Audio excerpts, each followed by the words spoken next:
क्या आपको पता है हम कितनी कैश सेल्स कर सकते हैं? तो आज की वीडियो में हम यही डिस्कस करने वाले हैं कि हम कितनी कैश सेल्स करें कि हमें इनकम टैक्स और जीएसटी का कोई भी नोटिस रिसीव ना हो और ना ही हमारे ऊपर पेनल्टीज की इम्पोजिशन हो। तो चलिए स्टार्ट करते हैं आज की video. Hello everyone, welcome back to our YouTube channel Knowledge Warehouse. This is Charu Agarwal by profession chartered accountant. अगर आपको मेरी वीडियोस अच्छी लग रही है प्लस अगर आप चाहते हैं कि आपको इनकम टैक्स की, जीएसटी की, जर्नल अवेयरनेस और सोशल डेवलपमेंट की अपडेशन मिलती रहे तो लाइक करें, सब्सक्राइब करें और शेयर करें मेरा चैनल नॉलेज वेयरहाउस। अगर आप सब्सक्राइब करते हैं तो आपको टाइम टू टाइम नोटिफिकेशन मिलती रहेगी जो भी मैं वीडियोस अपलोड करूंगी।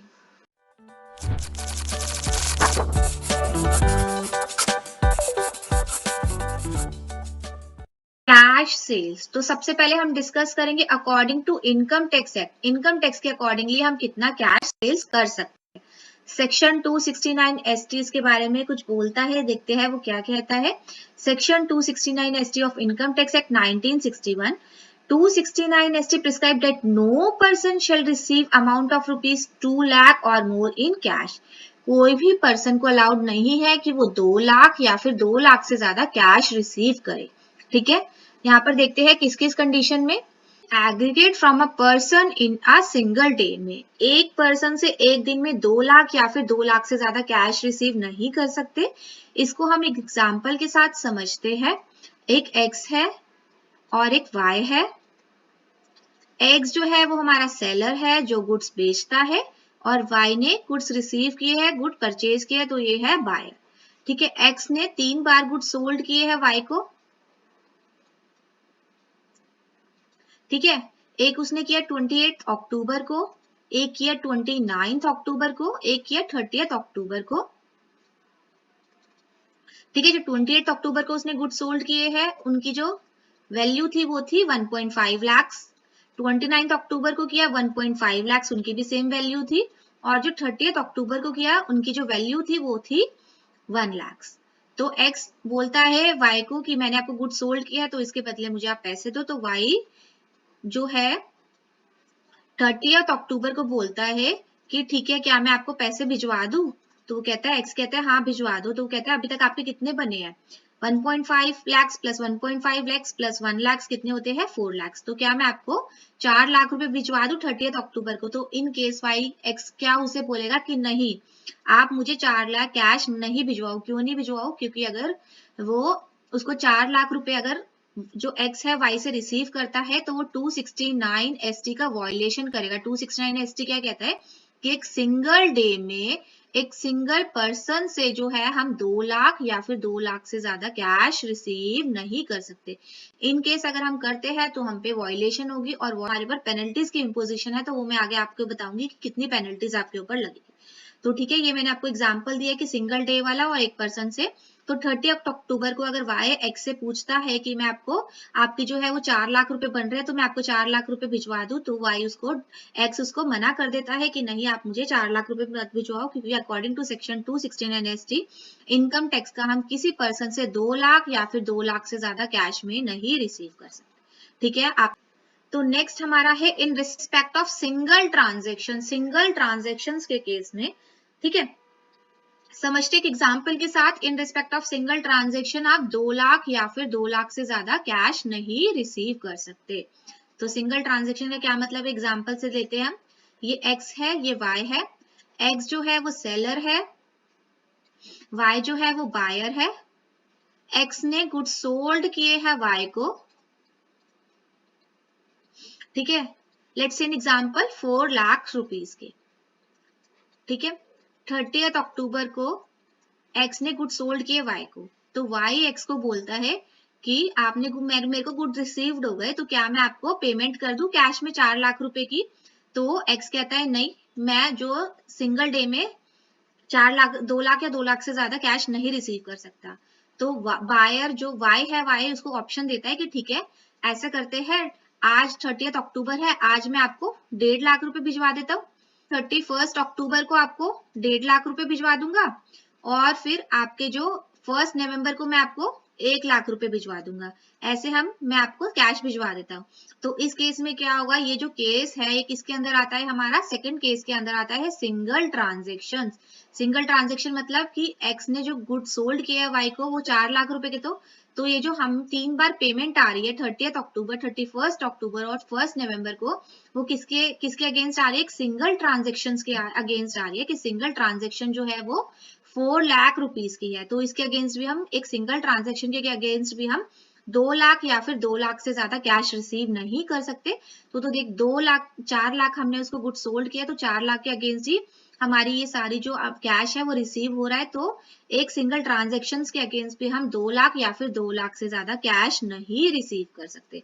अगर हम कैश रिसीव करते हैं तो 269 एस जो है इनकम टैक्स का उसकी होगी वॉयलेशन और हमारे ऊपर होगी पेनल्टी की इम्पोजिशन। क्लियर, यहाँ पर क्लैरिटी आ गई आपको।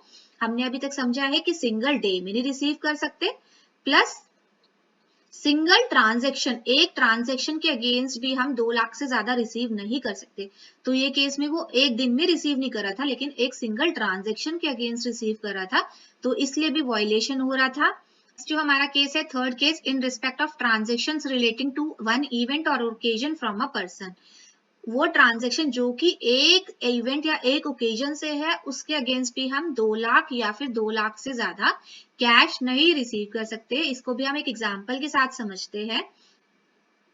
एक पर्सन की मैरिज हो रही है, तो उसने केटरर बुक कराया, ठीक है, और उसने फ्लावर डेकोरेशन ली, ठीक है, तो केटर का बिल जो आया 1.5 लाख आया, फ्लावर डेकोरेशन का बिल आया 1.5 लाख। तो इस केस में उसका जो 3 लाख का बिल आया है, तो इस केस में वो 2 लाख या फिर 2 लाख से ज्यादा कैश नहीं रिसीव कर सकता। क्यों नहीं कर सकता, क्योंकि ये जो थर्ड पॉइंट है ये बोलता है एक इवेंट या फिर एक ओकेजन के लिए भी हम 2 लाख या ज्यादा कैश में नहीं रिसीव कर सकते। कैश में इन केस अगर हम करते हैं तो क्या होगा, सिर्फ 269 एसटी का वॉयलेशन हो गया और हमारे ऊपर पेनल्टी की इम्पोजिशन होगी। ठीक है, आपको समझ आ गया कि अकॉर्डिंग टू इनकम टैक्स हम 2 लाख या 2 लाख से ज्यादा कैश में सेल्स नहीं कर सकते। ये तीन इस सेक्शन की वॉयलेशन करते हैं तो हमारे ऊपर क्या पेनल्टीज की इम्पोजिशन है। Section 271DA, if a person receive any sum in contravention of the provision of Section 269 ST, he shall be liable to pay by way of penalty a sum equal to the amount of such receipt. जितना आपने cash receive किया है उतने की penalties आपके ऊपर imposition होगी। देखो कितनी हैवी पेनल्टी लगा रखी है, अगर उतना ही सेम अमाउंट लगेगा जितना आपने कैश रिसीव किया। ठीक है, होपफुली आपको ये समझ आ गया होगा। ओके, नाउ हम समझते हैं एज पर जीएसटी। सबसे बड़ी बात है कि जीएसटी में कोई भी लिमिट नहीं है कैश सेल्स की। जीएसटी डिपार्टमेंट क्या कहता है कि जितनी आपने कैश सेल्स की उसके अगेंस्ट हमें जीएसटी सबमिट करा दो, that is sufficient for us. ठीक है, तो जीएसटी में कोई भी लिमिट नहीं है कैश सेल्स की। लिमिट किस में है, इनकम टैक्स की।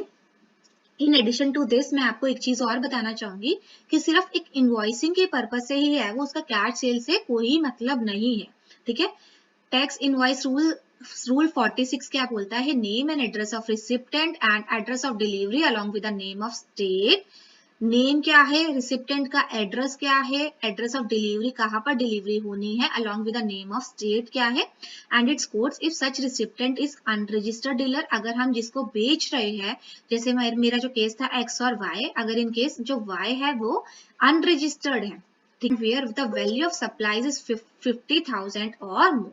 ठीक है, जहां पर जो गुड्स हम बेच रहे हैं उसकी वैल्यू 50,000 या फिर 50,000 से ज्यादा है और जो खरीदने वाला पर्सन है, जो बायर है, वो अनरजिस्टर्ड है, तो हमें सिर्फ एक काम करना है, ध्यान में रखना है, जो भी हम उसको इनवॉइस इश्यू कर रहे हैं ना, उस इनवॉइस पे क्या मेंशन होना चाहिए, नेम मेंशन होना चाहिए, एड्रेस मेंशन होना चाहिए जो कि बायर है, रिसिप्टेंट है उसका, और address of delivery along with the name of the state and it's code. ठीक है, क्लियर। इसमें आप लिंक मत करना इसे कि इतनी कैश सेल्स होनी चाहिए 50,000 की, नहीं चाहिए कि 50,000 या 50,000 से ज्यादा अगर आप किसी अनरजिस्टर्ड पर्सन को सेल कर रहे हो तो आप जो उसको इनवॉइस इश्यू करोगे उस इनवॉइस पे आपकी ये सारी चीजें मेंशन होनी चाहिए। ठीक है, आप सेल कर सकते हो, कैश सेल्स कर सकते हो अकॉर्डिंग टू जीएसटी। जीएसटी बिल्कुल आपको मना नहीं कर रहा, बिल्कुल रिस्ट्रिक्ट नहीं कर रहा है। आप कौन रिस्ट्रिक्ट करता है आपको, इनकम टैक्स डिपार्टमेंट। ठीक, चलिए नेक्स्ट सेक्शन रूल 46 एफ क्या बोलता है, name and address of the recipient and address of delivery along with the name of the state and its code if such recipient is unregistered and where the value of taxable supplier is 50,000 and the recipient request that such detail to be recorded in the tax invoice। देखो ऊपर हमने case पढ़ा था, अगर 50,000 या फिर 50,000 से ज्यादा अगर बायर अनरजिस्टर्ड है तो उस केस में जरूरी है कि टैक्स इनवॉइस पे सारी इंफॉर्मेशन मेंशन होनी चाहिए, जो मैंने आपको बताया नेम एड्रेस। अब ये वाला जो केस है वो केस है 50,000 से कम वाली, जो जिस केस में जो गुड्स है वो सेल हो रहे हैं उस केस में अगर जो है रिसिप्टेंट वही बायर जो है वो अनरजिस्टर्ड है और वो चाहता है कि टैक्स इनवॉइस पे मेंशन हो ये सारी चीजें, तब भी मेंशन होनी चाहिए।